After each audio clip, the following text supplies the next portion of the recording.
এই জন্য বুদ্ধিমানের কাজ হলো জুমার দিন যখন আসবে বন্ধু, সব কাজ কমপ্লিট করে তুমি মসজিদে চলে যাও, যেন তোমার পিছু টান না থাকে। বলে কেন? আমাদের দোষের কিন্তু বন্ধু শেষ নাই। জুমার দিনে মুসল্লিরা যায় সবার পড়ে এবং বের হয়, ইমাম সাহেব যখন ডানে বামে সালাম ফেরায়, মনে হয় যেন বন্ধু বিশ্বযুদ্ধ শুরু হয়ে গেছে, কার আগে কে রে বার হয়ে যাবে। অথচ আমার নবীর আদর্শ নিয়ে আমি আজকে ওয়াজ করছি বন্ধু। Disturb, don't disturb me. তোমরা আমি বললে আওয়াজ দিবে, নয় তো চুপ করে আলোচনা শুনবে, কারণ আজকের সময় অত্যন্ত গুরুত্বপূর্ণ। কারণ আমি যদি 5 মিনিট সময় পাই, একটা হাদিস শোনাতে পারবো। হয়তো বা এই একটা হাদিসে আপনাদের কারো না কারো হৃদয়ে ছুঁয়ে যেতে পারে, আর এটাই আপনার জীবনের জন্য, হেদায়েতের জন্য যথেষ্ট হতে পারে।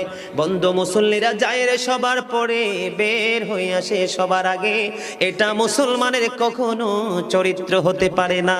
তাকওয়া সম্পূর্ণ ব্যক্তির আদর্শ কখনো হতে পারে না।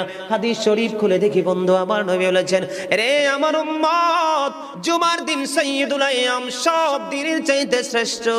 ঈদুল ফিতর, ঈদুল আজহার দিনের চাইতেও দামি। এই জুমার দিনের ফজিলত বরকত নিয়ে আলোচনা করলে বন্ধু রাত একটাই কভার করা যাবে না, এত বরকত এই জুমার দিনের।